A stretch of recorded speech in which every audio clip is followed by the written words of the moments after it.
Hello, dear friends. This is episode 29 of Letters from Paradise. I have named this MindShift episode Vulnerable.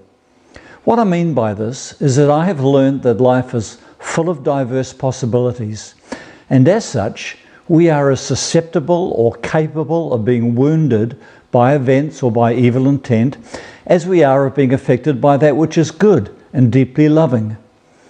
To be open to the loving and the good means the possibility of being hurt by the evil. I am vulnerable. Embracing vulnerability has led me to reject the idea that God has a blueprint for my life, and subsequently that He is either the author of or allows, for some higher purpose, the good and evil that happens. This idea I no longer hold to. Rather than the blueprint worldview, I believe that God dwells with me in a world of possibilities, that He is unchanging in His love and pursuit of my good, even when tragedy strikes.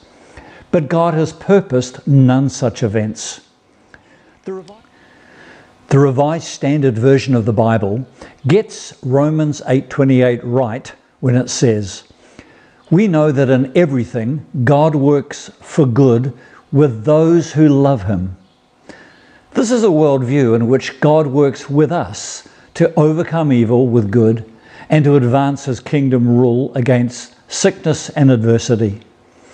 By possessing a mindset of vulnerability, I am accepting that sadness and suffering may well come to me. However, far from being the instigator or approver of suffering, Jesus comes with furious love to walk with me through it, deliver me from it, and make it serve my good. My pathway towards this mind shift began the day my 16-year-old son Regan died. Was this part of God's plan, His blueprint for Regan? Did God allow this for a higher purpose, although a mystery to us now? Where was God when our son's life was cut short? What of the popular Christian song with the line, "He gives and takes away"? Did God just take the life of my beautiful boy? Regan died at 4:45 on a Thursday morning. Later that morning, my friend Steve Hurst came and visited. Both Steve and I were pastors of churches in Hamilton at the time. When we read that God takes a person, Steve gently shared, the meaning is not that He causes their death. The meaning is that when a person dies, God says, "That one is mine," and quickly gathers them to Himself. It is in this way only that God takes a life. Slowly it made sense to me. After all, doesn't the Bible tell us that death is an enemy? Did not Jesus rebuke sickness and death, reverse it, returning people to life? Steve's visit that day helped me to see that an enemy, death, had taken Regan's life.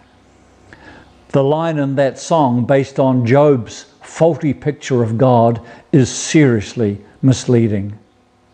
So where was God in this? It would be many weeks before I was to learn the answer, and I would be utterly amazed. An author I was reading at the time was telling of her journey with grief and quoted a well-known psalm. The translation she used made Psalm 116, verse 15, the catalyst for a huge mind shift. It reads, "The Lord's loved ones are precious to Him. It grieves Him when they die." I suddenly realized that God was not a million miles away, allowing or approving Regan's death. No, the Lord was grieving too. There were tears in heaven. Immediately, I saw Jesus alongside us, weeping as we were weeping, suffering the losses deeply as we felt it. We were not alone in feeling so helpless and sorrowful. Yes, God did too. He too lives in a world of possibilities and vulnerabilities, a world where kingdoms clash and sickness still has fatal results. The blueprint worldview would have burdened me with questions for the rest of my life about how God can ever will such tragedy for some greater purpose. There was no good purpose in Regan dying. Such an idea is entirely incompatible with the one who is love, is merciful and kind. But oh my friends, we have a God who dwells vulnerably with the vulnerable. So instead of living suspicious of what pain God's so-called plan may next entail, there is no such plan.